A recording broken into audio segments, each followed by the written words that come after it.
Hello everyone, and welcome back to Mr. English Channel, where learning English is easy and fun. I'm Emily. Hello, Emily. Hi, everyone. It's so great to be here with you today. Ready for another fun conversation? It really is. And today, I thought it would be interesting to just talk about our days. You know, our daily routines. People always ask, how was your day? Or what do you do every day? But we rarely slow down to really think about it. That's a great point. We all have routines, even if we don't realize it. Every single person wakes up, does a few things, goes about their day, and goes to sleep. But how we do those things is so different for everyone. Exactly. And talking about your daily routine is one of the best ways to practice English. It uses everyday vocabulary and the simple present tense. So, Paul, let's start at the very beginning. What is the first thing you do in the morning? The very first thing? Well, I reach over and hit the snooze button on my alarm. I'm definitely not a morning person, Emily. Oh, really? You hit the snooze button? How many times? I need to know the truth. Usually twice, sometimes 3 times if it's a rainy day. My alarm goes off at 7, but I don't actually get out of bed until 7:20 or 7:30. What about you? Are you a snooze button kind of person? No, never.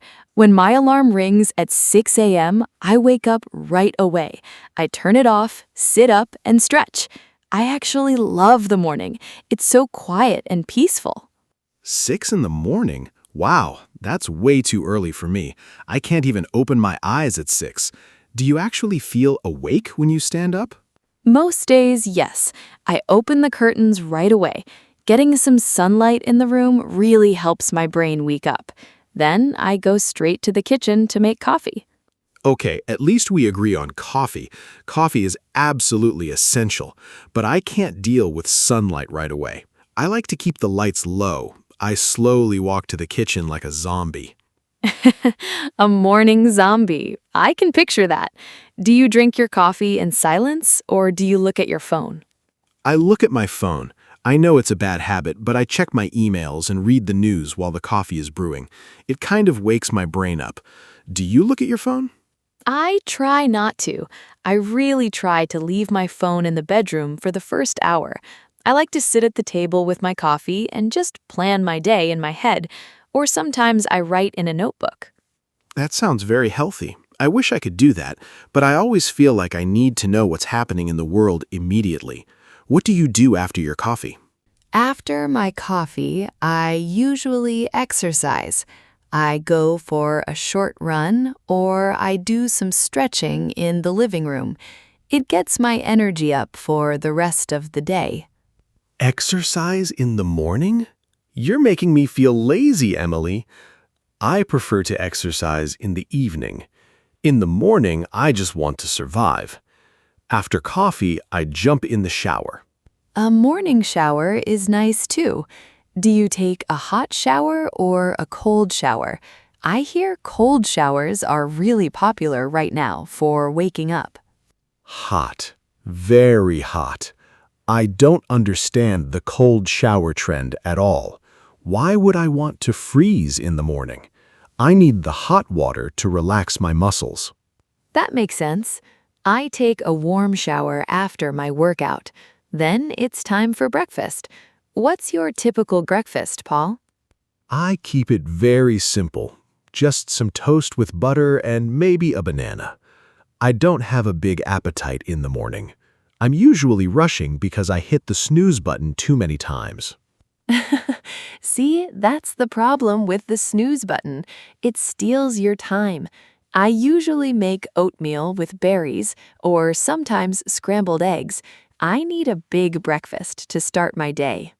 Oatmeal is good, but it takes too much time to make. I need something I can eat in 5 minutes. After breakfast, I quickly brush my teeth, get dressed, and grab my bag. Getting dressed is a big part of the morning. Do you pick your clothes the night before or do you choose them in the morning? In the morning, I just open the closet and see what looks clean. It's a very fast process. I don't think about it too much. What about you? I usually check the weather the night before and lay my clothes out on a chair. It saves me so much time and stress in the morning. I hate making decisions when I'm still tired. That's incredibly organized. Maybe I should try that. It might give me an extra 5 minutes of sleep. It really does help. So, once you're dressed and have your bag, how do you get to work? Do you drive or take public transportation? I drive. The commute is about 30 minutes. I actually don't mind the drive because it's my time to listen to music or a podcast. It's kind of relaxing. A 30-minute drive isn't too bad. I take the train. I walk to the station, which takes 10 minutes, and then the train ride is about 20 minutes. Do you read on the train? I always see people reading books or looking at their tablets on the train. Yes, I love the train for that reason. I read a book, or sometimes I just look out the window and listen to music. It's a nice transition between home and work. That sounds nice. Driving can be stressful if there's a lot of traffic. Some days, the highway is completely stopped, and I get so frustrated. Traffic is the worst. It really ruins your mood before you even start working. When you finally get to work, what's the first thing you do? I turn on my computer, say hello to my coworkers, and go get another cup of coffee. Then I sit down and read my emails. That's my daily routine at work. We have a very similar work routine. I also say hi to everyone, fill up my water bottle, and then I write a to-do list for the day. I need to see all my tasks on paper. A to-do list is essential. If I don't write things down, I forget them. Do you organize your tasks by priority? Yes, I always put the hardest or most important task at the top of the list. I try to do the hard things in the morning when I have the most energy. See, that's where we are different. I usually start with the easy things. I answer simple emails, organize my files. I like to warm up before I tackle the big projects. That's a good strategy too. It builds momentum. But I find that if I wait until the afternoon to do the hard work, I just don't have the focus for it. The afternoon is definitely tough. Around 2 or 3 p.m., I always feel so tired. It's like my brain just wants to shut down and take a nap. Yes, the afternoon slump. It's a real struggle for so many people. You eat lunch, and then an hour later, you can barely keep your eyes open. What do you do when you feel like that? Honestly, I usually go get a snack, maybe some chocolate or some nuts, and I drink a huge glass of cold water. Sometimes I'll walk around the office for 5 minutes. Walking helps a lot. I try to step outside if the weather is nice. Just getting some fresh air for 5 minutes completely changes how I feel. Fresh air is great. Speaking of lunch, what do you usually do for your lunch break? Do you bring food from home? Usually, yes. I try to pack a lunch the night before, a salad or a sandwich or some leftovers from dinner. It saves money, and it's usually healthier. I really need to start doing that. I almost always buy my lunch. I go out to a cafe or a restaurant near my job. It's expensive, but I enjoy getting out of the building. Getting out of the building is important. Even if you bring your lunch, you shouldn't eat at your desk. You need a real break away from the computer screen. I agree completely. Sometimes I eat at my desk while working and I always regret it. I don't even taste the food and I feel more stressed afterward. Right. Your brain needs a rest. If you work straight through lunch, you'll definitely crash in the afternoon. Absolutely. So, after the afternoon slump, how do you finish your workday? Do you just shut off the computer and leave? Not exactly. About 15 minutes before I leave, I review my to-do list. I check off what I finished, and I move the unfinished tasks to tomorrow's list. Then I clean my desk. Cleaning your desk every day? You are really organized, Emily. I just close my laptop, grab my coat, and run out the door. I just like coming in the next morning to a clean workspace. It makes me feel calm. I can see how that would be nice. Maybe I'll try cleaning my desk today. But usually I'm just so happy the workday is over, I want to get home as fast as possible. How is your evening commute? Is the traffic worse in the evening? It's usually worse, yes. Everyone is tired and wants to get home. I try to listen to something funny, like a comedy podcast, to keep my mood light. That's a great idea. My train ride home is usually more crowded than in the morning. I just listen to music and try to decompress. Decompressing is so important. When you finally walk through your front door, what is the very first thing you do? I take off my shoes and put on comfortable clothes. That is the best feeling in the world, changing out of work clothes into sweatpants. Yes, I do exactly the same thing. Work clothes come off, comfortable clothes go on. It's a signal to your brain that the workday is officially over. Exactly. Then I usually start thinking about dinner. Do you cook every night, Paul? I try to cook most nights. Nothing complicated. Maybe some chicken and rice or pasta. Sometimes, if I'm really tired, I just order a pizza. We all have those pizza nights. I enjoy cooking, actually. I find it relaxing to chop vegetables and stand by the stove. It's a good way to forget about work stress. I wouldn't call it relaxing, but it's definitely better than eating fast food every day. Do you eat dinner while watching TV or at the table? I try to eat at the table. It's a nice time to talk to my family and really connect. We talk about our days. We actually ask, "How was your day?" and listen to the answers. That's wonderful. I usually eat on the sofa while watching a show. It's a bad habit, but I just want to be entertained after a long day of working and thinking. I get that. Sometimes you just need to turn your brain off. What do you do after dinner? How do you spend your evening? This is my favorite part of the day. The evening is when I actually feel the most awake. I might play a video game, read a book, or work on a personal project. See? That's so interesting to me. By 8 p.m., I am slowing down. I just want to drink some herbal tea and read a little bit before going to sleep. Really? 8 o'clock is when my brain finally wakes up. I feel creative and energetic. I love the quiet of the night when no one is emailing or calling me. I completely disagree. The morning is the best time for quiet focus. By the evening, your brain has been processing information all day. It's tired. I don't think my brain is tired in the evening. I think it's finally free. I can focus on things I actually want to do, not just things I have to do for work. But don't you feel exhausted the next day? If you stay up late working on projects, that explains why you hit the snooze button 3 times. Well, maybe, but it's worth it.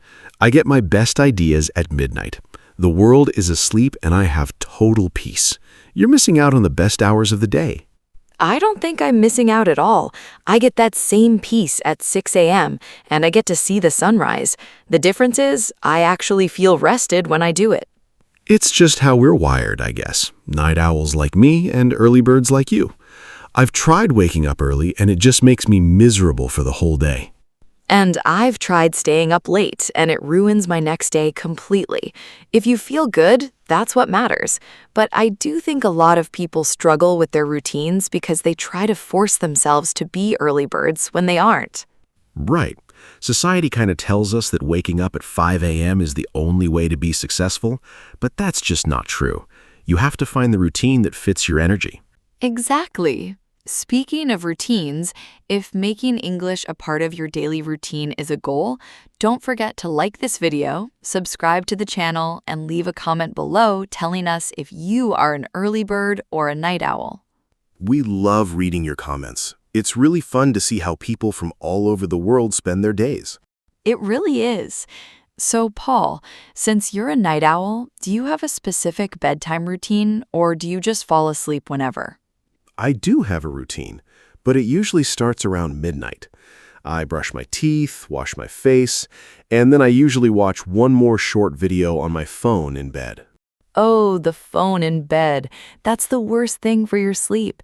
The blue light tricks your brain into thinking it's daytime. I know, I know. I've read all the articles about sleep hygiene, but it's a hard habit to break. I just like to laugh at something funny before I close my eyes. I understand, but you really should try reading a physical book instead. I start my bedtime routine at 9:30 p.m. I wash my face, put on pajamas, and read a book in bed. I'm asleep by 10:30. 10:30? I haven't gone to sleep at 10:30 since I was a child. That's amazing. It feels amazing, but routines aren't always perfect. Sometimes things go completely wrong. Have you ever had a day where your whole routine just fell apart? Oh, absolutely. I have a very specific story about that. It happened a few months ago. It was a complete disaster from the very first second. Oh no, what happened? Did you sleep through your alarm? Worse, my phone died during the night, so the alarm didn't ring at all. I woke up naturally, looked at the clock on the wall, and realized it was 8:15 a.m. I was supposed to be at work at 8:30. Oh, that is the most stressful feeling in the world. Your heart just drops. What did you do? I jumped out of bed so fast I almost fell over. I didn't take a shower, I just threw on some clothes from the chair. They were completely wrinkled. I ran to the kitchen to grab a banana, but I didn't even have time to eat it. No coffee? You left the house without coffee? No coffee, which is dangerous for me. I ran to my car, and of course, because I was running late, the traffic was terrible. Every single traffic light was red. It always happens like that. When you're late, the universe suddenly puts obstacles in your way. Exactly. I finally got to the office at 9 a.m. I ran inside, feeling terrible, and my boss was standing right next to my desk. Oh no, what did he say? Was he angry? No, that was the funny part. He just looked at my wrinkled shirt, my messy hair, and the sad banana in my hand, and he said, "Rough morning, Paul?" At least he was understanding. Did the rest of the day get better? Not really. Because I missed my morning routine, I felt out of balance all day. I was tired, I was hungry, and I couldn't focus. It really showed me how important that morning time is. It's so true. The way you start your morning sets the tone for the entire day. If you start rushing, you feel rushed all day. Exactly. Have you ever had a day like that? Or is your routine always perfect? My routine is definitely not perfect. I actually have a story about trying to change my routine and it failing completely. Really? You tried to change your perfect morning routine? Why? Well, I had a big project to finish, and I thought, Paul stays up late and gets things done. I'm going to try being a night owl for a week. I decided to stay up until 1 a.m. working every night. Oh, wow. Welcome to my world. How did it go on the first night? The first night was okay. I drank some coffee at 9 p.m., which was a huge mistake. I stayed up, I did some work, but I felt very strange. My brain was foggy. That's normal. Your body isn't used to it. What happened the next day? The next morning, when my 6 a.m. alarm went off, I felt terrible. I hit the snooze button for the first time in years. I had a headache all day. Did you try it again the second night? I did. I forced myself to stay awake. I was staring at my computer screen at midnight, but I wasn't actually doing any good work. I was just reading the same sentence over and over again. That happens when you're too tired. You think you're working, but you're really just awake and useless. Exactly. By Wednesday, I was so exhausted I couldn't even remember my own name. I realized that my body simply needs sleep at night. I can't force myself to be a night owl. And I can't force myself to be an early bird. It's actually really helpful to learn that about yourself. Once you know your energy patterns, you can plan your day better. That's true. So for anyone listening who wants to build a better daily routine, what is your best practical advice, Paul? I think the best advice is to start small. Don't try to change your entire day all at once. If you want to wake up earlier, don't set your alarm for 2 hours earlier. Just change it by 15 minutes. That is fantastic advice. If you try to change everything in one day, you'll just get tired and quit. Small steps make lasting habits. Right. And what about you, Emily? What is your practical advice for a good daily routine? My advice is to prepare the night before. Whatever you can do tonight to make tomorrow morning easier, do it. Pick out your clothes, pack your lunch, or write your to-do list before you go to sleep. That's really smart. It removes the stress of making decisions in the morning. When you wake up, you just follow the plan. Exactly. And the less stress you have in the morning, the better your whole day will feel. Even if you're a night owl like you, Paul, having clothes ready helps. It does. I'm going to start laying my clothes out on a chair tonight. I promise. I'll ask you about it next week. You know, talking about all of this makes me realize something important. We put a lot of pressure on ourselves to have the perfect day every single day. Yeah, we really do. We see people online with these amazing, productive routines, and we feel bad when we just want to sleep a little longer. Right. But the truth is, a routine is just a tool to help you. It's not a strict rule you have to follow perfectly.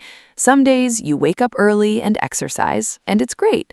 Other days you sleep late and eat a banana in the car. And both days are totally fine. Life happens. Your routine should serve you, not control you. If you need rest, take it. Tomorrow is always a new opportunity to try again. It really is. Every single morning is a fresh start. Whether you start it at 6 a.m. or 9 a.m., you get to decide how to handle whatever comes your way. Be kind to yourself as you build the habits that work for your life. I couldn't agree more. Find what brings you peace, find what gives you energy, and just do your best with the time you have. That's a beautiful way to look at it.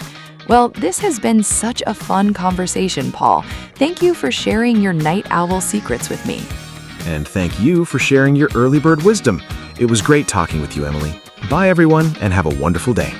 See you next time, everyone. Goodbye.